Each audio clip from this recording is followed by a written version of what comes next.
Erick Erickson here. Delighted, absolutely delighted to have you this Monday, and I hope your Monday's good. I realize it's Monday, but I had a good weekend. I hope you did too. The phone number is 877-97-ERIC, 877-973-7425. This hour of the program brought to you by First Liberty Building and Loan. If your business, not you individually, but your business needs a loan, check out First Liberty, and we're talking six figures if you need a big loan, not a small loan. Big deals, because they're a big deal. In Noonan, Georgia, they can help you nationwide. FirstLibertyGA.com is the website, FirstLibertyGA.com. Now, I've got to begin with a story from the Atlanta Journal-Constitution, and we've got to have a discussion. If you got my daily email, you can tell where I was going with this morning. Let's have a discussion about eschatology. Eschatology is a fancy word for saying where we all end up. What's your theory of the end of the world? You know, the standard eschatology is eventually we all go extinct, the sun eventually expands, and the vast nothingness of space is filled in to some degree in our solar system with the sun, and there's no record of us. Really exciting stuff. The eschatologies of various religions are that there is an eternity, there is an afterlife. Some people go to heaven, some people go to hell. Christian eschatology is very straightforward. You believe in Jesus Christ, you have eternal life. You don't believe in Jesus Christ, you have eternal hellfire. Secular eschatology is really complicated. Secular eschatology is, well, let's just take the environmentalists. And this is why the secular religion kills so many more people than Christianity. Now, I know there are progressives that, religion's killed way more people than, well, if you take inter-religious wars over time, maybe. But, in the 20th and 21st century, the secularists have managed to mass murder half the planet, it seems like. The communists, the Nazis, the socialists, the fascists, they all reject religion. They're all religions of self, secularism itself, and their abortion cult. The secularists, let's just take the environmentalists. Let's say you, an environmentalist, your eschatology is we're all going to die due to global warming. So you repent, you buy a Tesla, you get a vasectomy, you become a vegan, you poison Chinese kids who are harvesting rare earth minerals so you can put a solar panel on your roof so you are net zero carbon emissions. And then you donate to Planned Parenthood to encourage the mass murder of other people.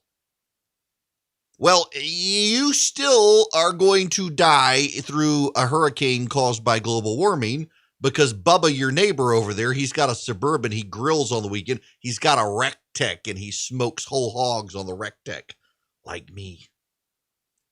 And he's got 5 kids. Oh my gosh, that he's got 5 carbon emitters.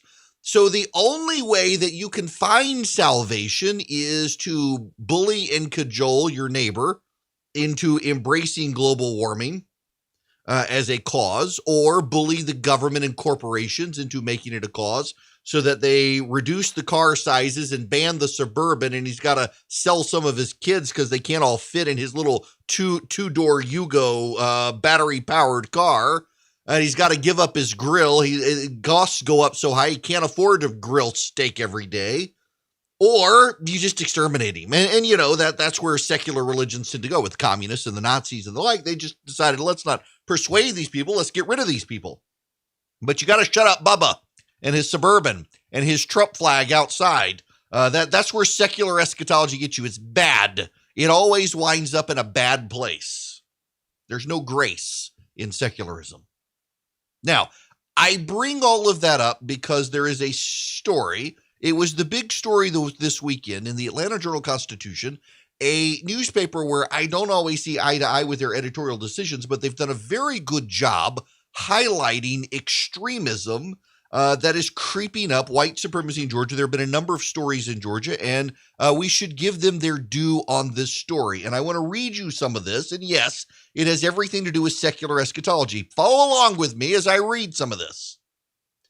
When FBI agents in San Diego seized the cell phone of a suspected white supremacist last year, they discovered text messages with a Georgia sheriff's deputy boasting of racial violence and preparations for a civil war.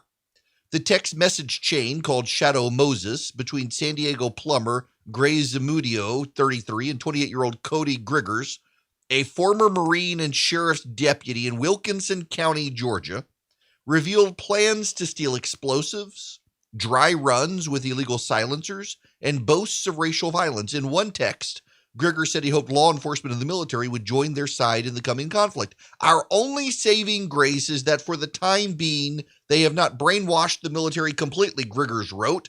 Griggers, who was a military policeman stationed in San Diego until his honorable discharge in 2017, said he wished he could go ahead and fast forward so I can enjoy the suffering of the abortion that is the American population. Now, Griggers boasted a lot about his access to flashbang grenades and guns and other things. The relationship between him and this plumber traces back to their time in San Diego together. Grayzamundo's grandfather, Bob, said his grandson met Griggers through their shared interest in airsoft guns. Now, I want to fast forward you some. In one exchange, Griggers wrote about getting police equipment and explosives in preparation for what he expected would be racial and political violence to come. Other law enforcement officers could be brought to his side or attacked for siding with the enemy. Griggers may not have been the only Georgia member of the cell. At one point, he said, "We made a suppressor the other day, and I'm quite proud of it." Now, I'm skimming ahead. I don't want to read you everything. In his text, Griggers boasted of using his law enforcement position to carry out attacks. In one exchange in August of 2019, he described an alleged beating of a black suspect as sweet stress relief and claimed he planned to charge other black people with felonies to keep them from voting. "It's a sign of beautiful things to come," he wrote. "Also, I'm going to charge them with whatever felonies I can to take away their ability to vote." In a message in October 2019, he put it more succinctly: "Castrate, kill, remove voting rights," Griggers wrote. "The only problem is you can't expect to get them all that way." While the messages are disturbing, they're also most likely baseless bragging. According to his personnel file, he wasn't even hired until November of 2019 and spent months in training after that. In other words, he really didn't do anything. Now, there was a story a while back about a white supremacy cell up near Rome, Georgia, where they were selling drugs and using the profits to buy guns and had planned several assassinations, and they were a real deal problem. They are not burning down America, however, like Antifa. But here's the thing, and this is why I bring this up. There are a couple of things you've got to understand here with this story that I think are deeply relevant. One, this individual was bragging.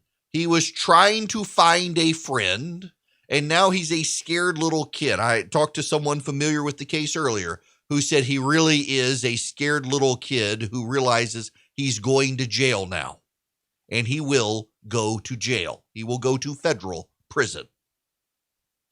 He did not do the things he said he did because he wasn't even employed at the time. He was clearly lying to this guy in San Diego, puffing up his credentials and what he could do and what he had access to when he wasn't even at the time employed. Only later did he get employed. He's a malcontented single white male in his 20s. Now, the problem is this. If we're honest, he is going to go to federal prison. In federal prison, you can be sure the Crips and the Bloods will know exactly who he is.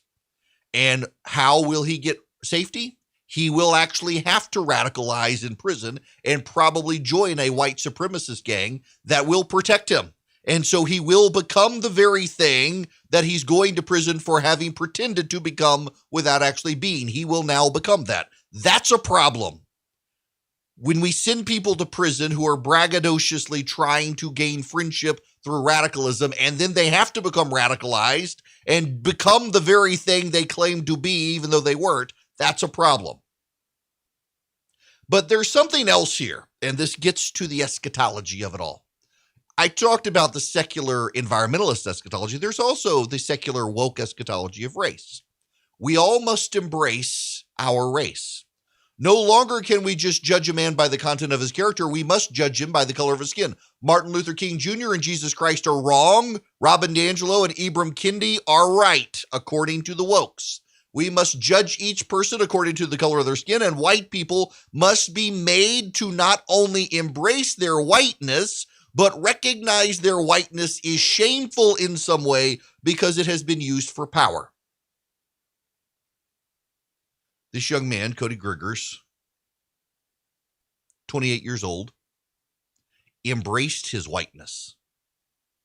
And instead of thinking it was something shameful, thought it made him powerful. The wokes want white people to embrace their whiteness and realizes it makes them powerful and they need to give up the power. How many of them do you really think are going to give up their power?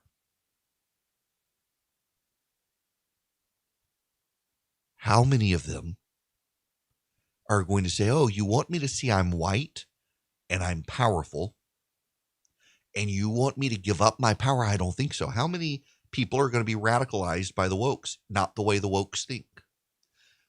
I pointed the story out this weekend, and I commonly refer to her as a crazy woman when she shows up in my timeline. I don't actually know her other than she claims her name is Spirit.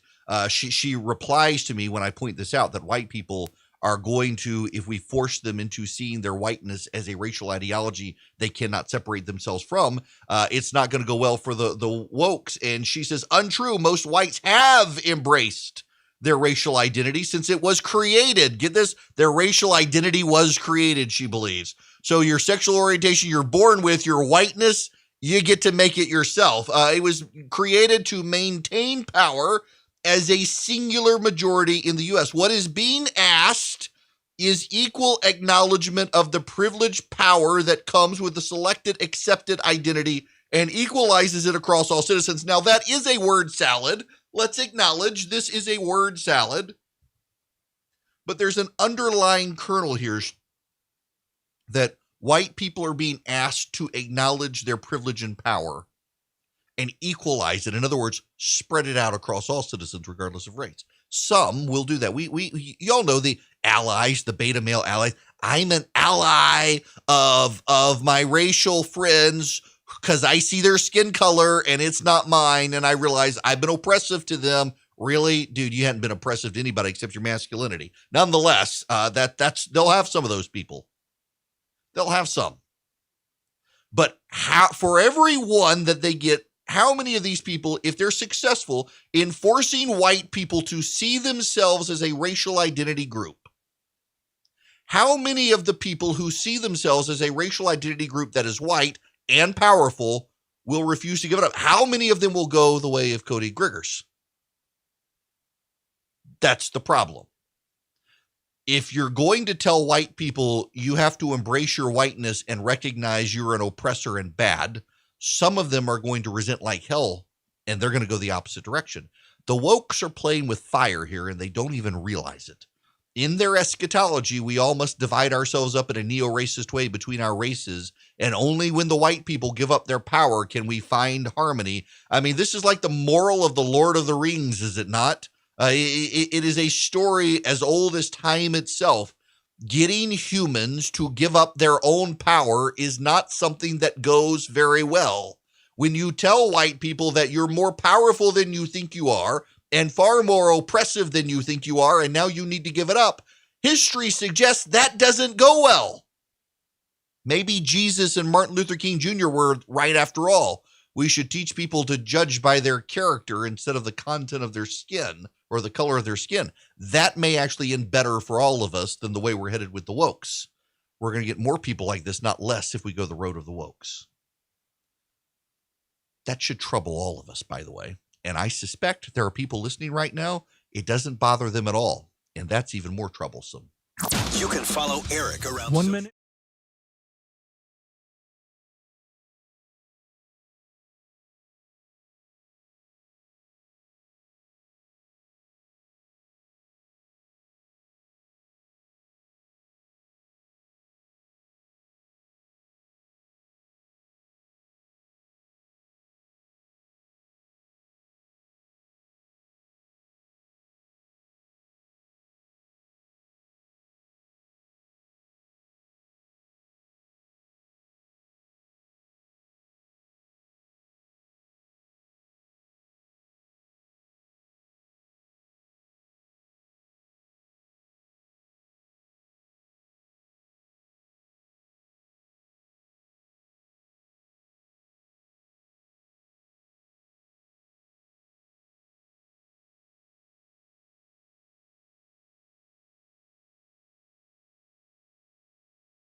1025 now.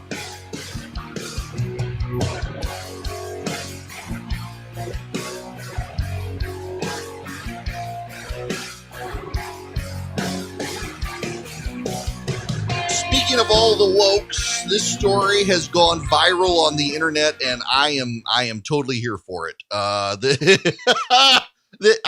thought this was a joke. I have to acknowledge. I still think a lot of this stuff is a joke.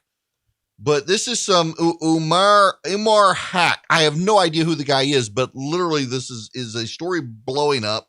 He's got his own website. This is why minorities and white people can't get along in America. How white rage is still the force that controls every lever of American society. We minorities live in fear of white rage, and that is why America cannot come together ever. No, not just of the Trumpist sort. We are even afraid of, especially of the good white liberal, the liberal, because their moral superiority makes them all the more dangerous and self-unaware and unrestrained. White people of both kinds, you see, police us, and then they get mad and they don't seem to understand yet that their fury makes them obscene, indecent, destructive, that it's kind of killing rage. Why? Who wouldn't be afraid of that? The poor black person is afraid of being shot by the cops. The lower middle class ones strangled in their own neighborhood. The middle class of Asian of being demeaned by his or her boss. The reason you don't know this, if you're white, is we never tell you because we're really terrified of you. We minorities are terrified of triggering white rage. Nobody believes this except crazy people. You know, I have a theory of social media, and it's not mine, and I would attribute it to someone if I know who actually came up with it. But the thing about Twitter in particular, we're not talking Facebook, we're talking Twitter. The thing about Twitter is it has the ability to amplify the voices of malcontented souls that society itself marginalized because they're insane. And now the insane voices take on predominance on social media. I realize this doesn't get talked about a ton, but it should probably get talked about more.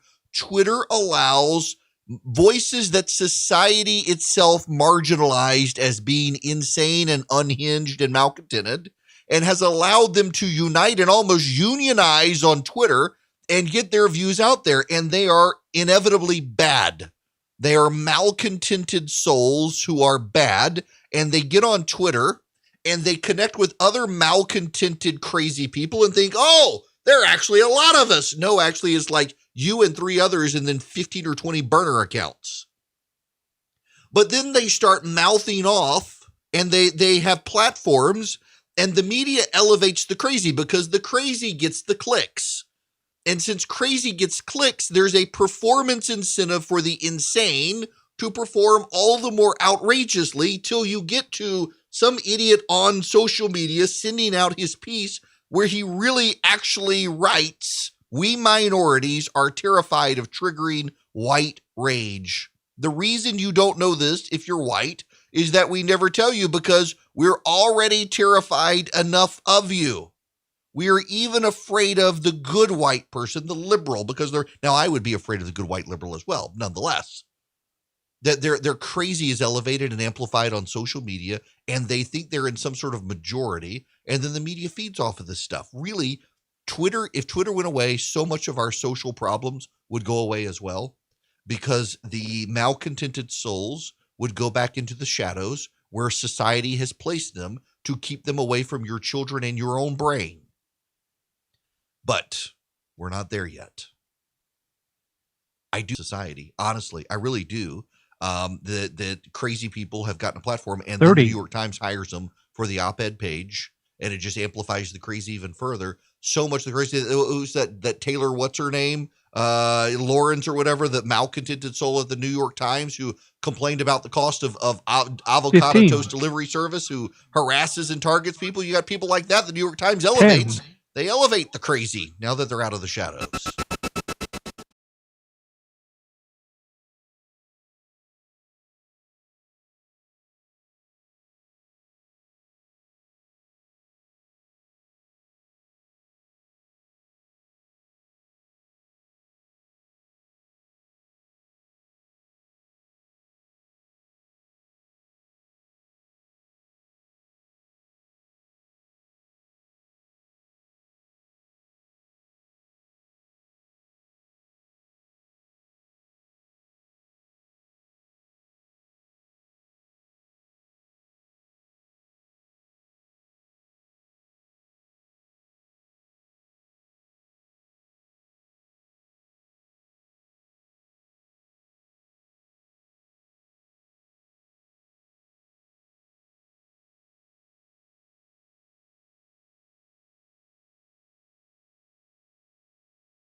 877-37425 now. Hello there. It is Erick Erickson here. Delighted to have you with me. I was mentioned before the break, some of these things you just think are kind of made up crazy, but apparently not. The National Archives Racism Task Force says the rotunda is an example of structural racism. That's right. This is from Fox News. The National Archives Task Force on Racism claimed in a little noticed report to the U.S.'s top librarian that the archive's own rotunda, which houses the Declaration of Independence, Constitution, and Bill of Rights, is an example of structural racism, and that the Founding Fathers and other white, historically impactful Americans are portrayed too positively. The report was completed in April, released this month, but has so far flown under the media radar. The task force claims that structural racism unequivocally impacts how National Archives and Records Administration employees interact with each other, customers, and historic records themselves. Some examples were provided, including legacy descriptions that use racial slurs and harmful description to describe BIPOC communities. Black, indigenous, people of color, yes, which includes actual racial slurs alongside terms such as elderly, handicapped, and illegal alien. Additionally, the rotunda shows structural racism. It lauds wealthy white men in the nation's founding while marginalizing BIPOC, women and other communities, Black, indigenous, and other people of color. They want to reimagine the rotunda to include staging dance or performance art in the space that invites dialogue about the ways the United States has mythologized the founding era. The report also calls for trigger warnings to be put in place with historic content to forewarn audiences of content that may cause intense physiological and psychological symptoms. Providing an advisory notice to users gives us an opportunity to mitigate harm and contextualize the records. It creates a space to share with the public our ultimate goals for reparative description, demonstrate our commitment to the process, and address any barriers that we may face in achieving these goals. Oh, I'm trying not to say bad words. They want to have interpretive dance. Come for the Constitution, stay for the tutu. Oh my goodness gracious. Also, the Federal Reserve has told employees to stop using biased terms like founding fathers in an internal website memo. They need to go through bias-free language. Bias-free language recognizes diversity and avoids stereotyping, demeaning, or excluding people on the basis of gender, race, ethnic group, religion, age, ability, disability, or sexual orientation. Intersectionality. Try to avoid words and phrases that may be considered offensive, pejorative, or prejudice, whether consciously or unconsciously, as these can distract your audience from the ideas, information you're trying to convey. The guidance contains a list of biased terms to avoid, including blacklist, grandfathered, and founding fathers. Employees are instructed to use terms like denied, legacy, and founders instead. The Fed also said terms like whitelisted, manpower, man-made, and singular generic pronouns such as he, she, his, and hers should be replaced with more bias-free alternatives like allowed, artificial, and pronouns such as they, their, and theirs. We are getting to government-backed speech codes here, which reminds me, one of these things. Where is this? I bookmarked this, I thought. Yes. Violent language. Violent language in this list may be explicitly or implicitly violent expressions and metaphors that are used casually and unintentionally. These examples can be easily replaced by saying something more direct. Instead of using oppressive language, killing it, use the possible alternative, great job or awesome. If someone's doing well, we don't need to equate that to murder. This is the actual explanation. I'm not making this up. This is the actual explanation in this list. Instead of saying trigger warning, possible alternative is content note. The word trigger has connotations to guns for many people, and we give the same heads up using language less connected to violence. Rule of thumb should be replaced with general rule. This expression comes from the old British law allowing men to beat their wives with sticks no wider than their thumbs. And picnic. The possible alternative is outdoor eating. The term picnic is often associated with lynchings of black people in the United States, during which white spectators were said to have watched while eating, referring to them as picnics or other terms involving racial slurs against black people. And never say go off the reservation. Disagree with the group or defect from the group is more acceptable. This phrase has a harmful history rooted in the violent removal of indigenous people from their land and the horrible consequences for someone that left the reservation. Thank you, Federal Reserve. Thank you. Thank you very much, Federal Reserve. Y'all, I'm not making this stuff up. This is from the actual document. Wow. Also, don't say take a shot at it. Say try, because these expressions needlessly use imagery of hurting someone or something. Take a stab at it, take a shot at it, verboten. Don't use that in your Federal Reserve.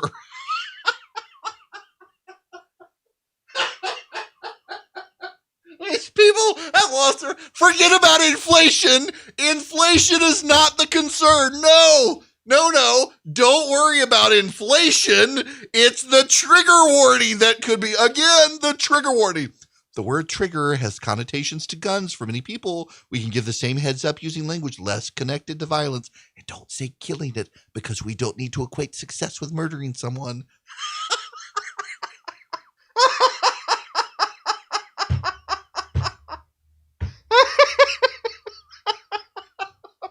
I think I'm done. This is your tax dollars. The federal government is worried.